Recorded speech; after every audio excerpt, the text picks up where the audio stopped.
Subscribe करें हमारा channel true learners और लेटेस्ट वीडियो नोटिफिकेशन के लिए इस बेल आइकन को प्रेस करें। हेलो व्यूअर्स, कैसे हैं आप सब। आज 4 जून है और 1 जून को हमारे चैनल को फर्स्ट मंथ सक्सेसफुली कंप्लीट हो चुका है। Thank you to supporters. और आप सब ने हमको सपोर्ट किया, इसके लिए आपका बहुत बहुत तहे दिल से धन्यवाद है। आपने वीडियो देखी, आप में से कुछ लोगों ने सब्सक्राइब किया, जिन्होंने सब्सक्राइब नहीं किया है वो प्लीज़ अभी के अभी से सब्सक्राइब कर लें। तो आज हम आपके लिए लाए हैं अदर वर्ड्स ऑफ स्पीक, ठीक है, वेरियस टाइप ऑफ स्पीक। इसमें हमने इंक्लूड किए हैं ऐसे ऐसे वर्ड्स जो स्पीक के स्थान पे यूज़ किया जाता है। तो स्पीक क्या होता है? स्पीक का मतलब होता है बोलना। बोलने का मतलब क्या होता है कि अपनी जो भी विचार हैं एक व्यक्ति जब दूसरों के समीप रखता है, वो भी वर्बली फॉर्म में, यानी बोल के।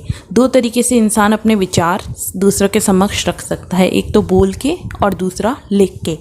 तो जो बोलना होता है उसके लिए वर्ड यूज़ किया जाता है स्पीक।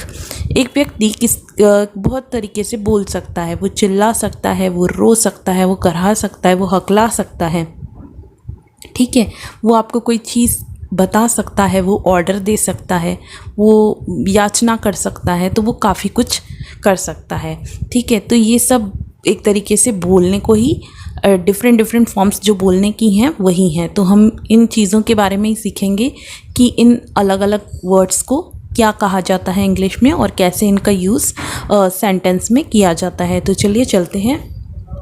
फर्स्ट हमारा है अनाउंस। अनाउंस का मतलब क्या होता है?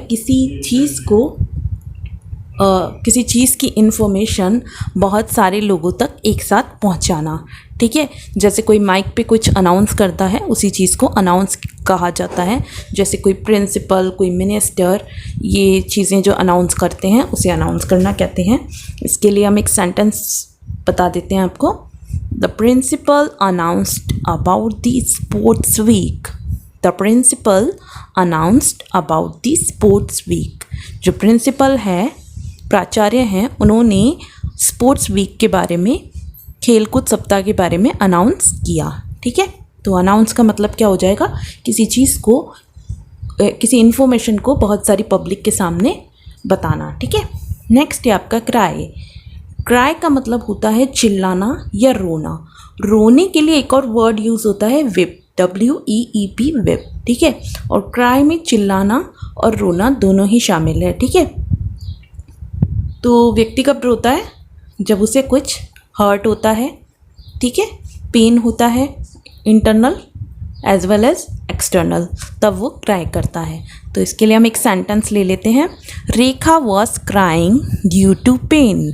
रेखा was crying due to pain. Rekha जो है दर्द के कारण रो रही थी, ठीक है।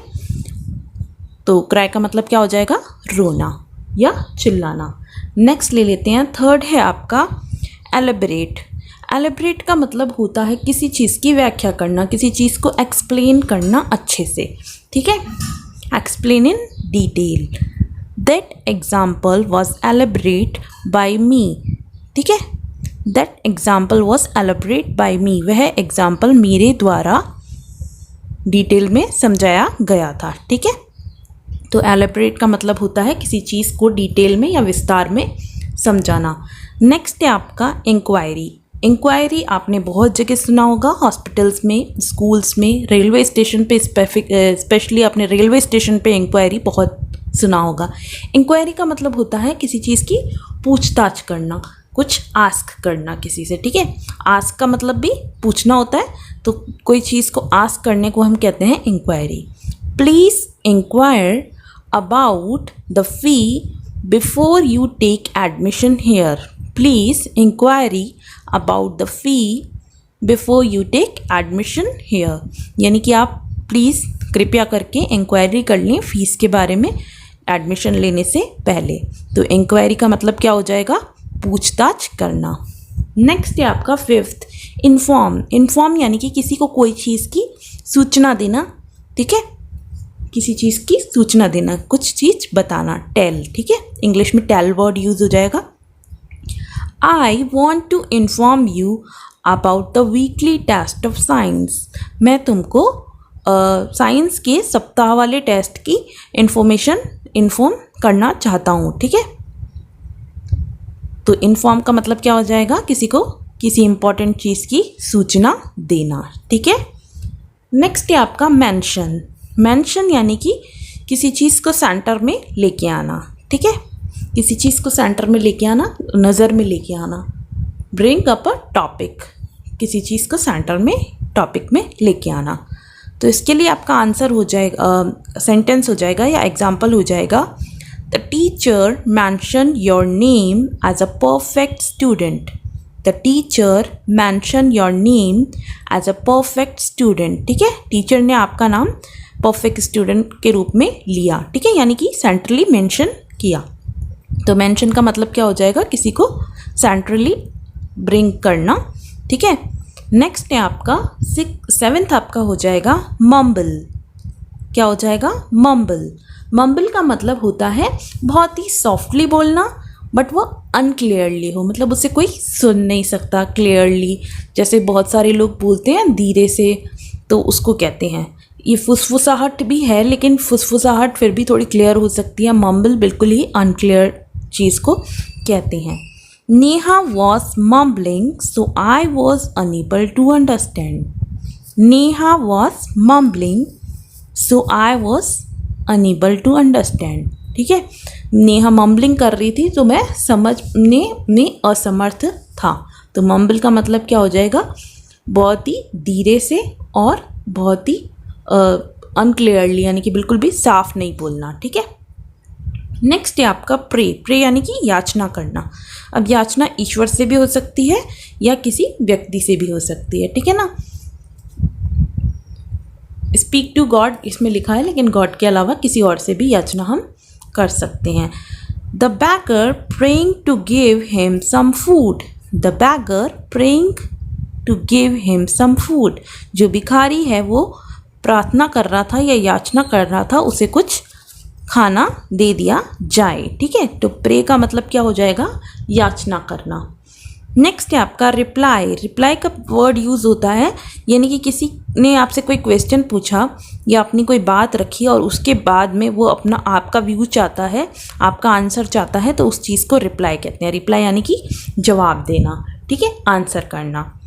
प्लीज़ रिप्लाई फास्ट, इस फ्रेज़ का हम काफ़ी टाइम यूज़ करते हैं चैट में, ईमेल्स में। ठीक है, प्लीज़ रिप्लाई फास्ट। ठीक है, या reply as soon as possible, जितनी जल्दी हो सके जवाब देने की कोशिश कीजिए। ठीक है, तो रिप्लाई का मतलब क्या हो जाएगा, आंसर करना। नेक्स्ट है आपका शाउट। शाउट का मतलब होता है ज़ोर से चिल्लाना। ठीक है, स्पीक लाउडली एंड एंग्रीली, गुस्से में और ज़ोर से चिल्लाना। तो इसके लिए हम लोग क्लास वगैरह में किड्स को कहते हैं, जो क्या कहते हैं, डोंट शाउट। या कोई हमारा कॉलीग हमारे सामने चिल्ला रहा है तो उसे भी हम कहते हैं डोंट शाउट। ठीक है, चिल्लाओ मत।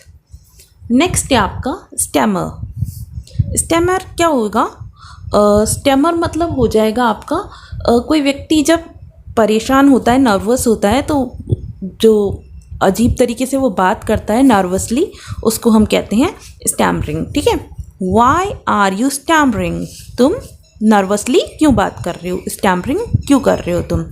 ठीक है, तो स्टैमर मतलब हो जाएगा नर्वसली बात करना। नेक्स्ट है आपका स्टटर। स्टटर का मतलब होता है नर्वसली बात करना, और उस नर्वस में आपकी हकलाहट, जैसे हम ऐसे कुछ चीज़ बोलने वाले होते हैं, मतलब डर के मारे हमारे मुंह से पूरे वर्ड्स नहीं निकलते, तो उसको हकलाना कहते हैं। तो नर्वसली कोई हकलाता है तो उसको कहते हैं हम स्टटर। ठीक है, speak nervously and repeating sounds. Don't stutter and tell me everything clearly. Don't stutter and tell me everything clearly, मतलब कि हकलाओ मत और जो भी है वो मुझे साफ साफ बताओ। ठीक है, तो स्टटर का मतलब हो जाएगा नर्वसली और हकलाते हुए बोलना। ठीक है, नेक्स्ट है आपका वाइन। वाइन का मतलब होता है आपका एक तरीके से करहाना। ठीक है, complain in a sad voice, करहाना। ठीक है, she whine about Rohit and his friend. उसने जो रोते हुए सैड वॉइस में कंप्लेन की रोहित और उसके दोस्तों के बारे में। तो वाइन का मतलब क्या हो जाएगा आपका, कंप्लेन इन सैड वॉइस, दुखी आवाज़ में किसी की शिकायत करना या कराना भी इसका मतलब हो सकता है। ठीक है, नेक्स्ट आपका ले लेते हैं विस्पर। विस्पर का मतलब होता है फुसफुसाना। ठीक है, अधिकतर लोग जैसे फ़ोन में अपने गर्लफ्रेंड से बात करते हैं तो बॉयफ्रेंड से बात करते हैं तो जो बहुत धीरे धीरे जो आवाज़ होती है उसे कहते हैं फुसफुसाहट। एक तरीके से अगर आप किसी को नहीं सुनाना चाहते तो आप किसी के कान में जो करते हैं वो भी फुसफुसाहट कहलाती है। तो विस्पर का मतलब होता है फुसफुसाना। ठीक है, स्पीक वेरी सॉफ्टली। शी, इसके लिए एक सेंटेंस ले लेते हैं, mother always whisper on phone calls. Mother always whisper on phone calls. ठीक है, मदर जो है वो हमेशा फ़ोन कॉल्स पे विस्पर करता है। ठीक है ना, विस्पर मतलब फुसफुसाना है। ठीक है, लास्ट ले लेते हैं हम येल। येल का मतलब होता है चिल्लाना। ठीक है, येल का मतलब भी होता है चिल्लाना। Nita is yelling. Nita is yelling यानी कि नीता जो है वो चिल्ला रही है। ठीक है, तो यहाँ पे हमने 15 वर्ड्स लिए कि डिफरेंट जो स्पीक हैं वो किस किस टाइप की हो सकती हैं। इसके अलावा भी और कुछ हो सकती हैं, जैसे किसी से क्वेश्चन पूछना। ठीक है, इंट्रोगेट। ठीक है, और बहुत सारी हो सकती हैं, लेकिन अभी हमने 15 मेन ले ली हैं। तो इसका एक बार रिवीजन कर लेते हैं कि आज के लेक्चर में हमने क्या क्या सीखा। ठीक है, सबसे पहले हमने सीखा अनाउंस। अनाउंस मतलब किसी चीज़ को पब्लिक के सामने बोलना, काफ़ी सारी पब्लिक के सामने किसी इन्फॉर्मेशन को बांटना। नेक्स्ट है आपका क्राई। क्राई मतलब होता है दर्द से रोना या चिल्लाना। ये दर्द से इंटरनली भी हो सकता है, एक्सटर्नली दर्द भी हो सकता है। नेक्स्ट है आपका एलिब्रेट। एलिब्रेट में हमने सीखा कि एलिब्रेट यानी कि किसी चीज़ को एक्सप्लेन करना। नेक्स्ट सीखा हमने इंक्वायरी। इंक्वायरी का मतलब किसी चीज़ के बारे में इंफॉर्मेशन लेना या पूछताछ करना। नेक्स्ट हमने सीखा इन्फॉर्म। इन्फॉर्म यानी कि किसी चीज़ की सूचना दूसरे व्यक्ति को देना, यानी कि इन्फॉर्म करना यानी कि सूचना देना। नेक्स्ट है मेंशन यानी कि किसी चीज़ को, किसी का नाम या किसी इंस्टीट्यूशन का नाम सेंटर ऑफ अट्रैक्शन में लेके आना, यानी कि मेंशन करना। नेक्स्ट हमने सीखा मम्बल। मम्बल का मतलब था कि जो बिल्कुल ही क्लियरली नहीं बोला जाए, फुसफुसा के बोला जाए, बुदबुदा के बोला जाए, बिल्कुल भी क्लियरली नहीं बोला जाए, उसे मम्बल कहते हैं। नेक्स्ट लिया हमने प्रे। प्रे यानी कि याचना करना किसी से। नेक्स्ट लिया रिप्लाई। रिप्लाई का मतलब किसी चीज़ का आंसर देना, किसी चीज़ का जवाब देना। नेक्स्ट लिया था शाउट। शाउट का मतलब चिल्लाना। इसके बाद लिया था हमने स्टैमर। स्टैमर का मतलब नर्वसली बात करना। नेक्स्ट लिया था स्टटर। स्टटर का मतलब हकलाते हुए बात करना। नेक्स्ट लिया था हमने वाइन। वाइन मतलब कि किसी की कंप्लेन करना सैड वॉइस में। ठीक है, नेक्स्ट लिया था हमने विस्पर। विस्पर का मतलब कि फुसफुसाना। और उसके बाद लिया था हमने येल।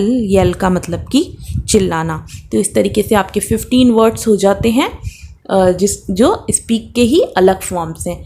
आई होप आपको ये लेक्चर जो है आज का पसंद आया होगा। पसंद आया तो लाइक कीजिए और अपने फ्रेंड्स के साथ इसको शेयर कीजिए। अगर अभी तक हमारा चैनल सब्सक्राइब नहीं किया है तो चैनल को जल्दी से सब्सक्राइब कीजिए और पास में जो बेल आइकन है उसको क्लिक करना मत भूलिए। ठीक है, और ये लेक्चर देखने के लिए आपका बहुत बहुत शुक्रिया। आपका दिन शुभ रहे। Bye bye, good night.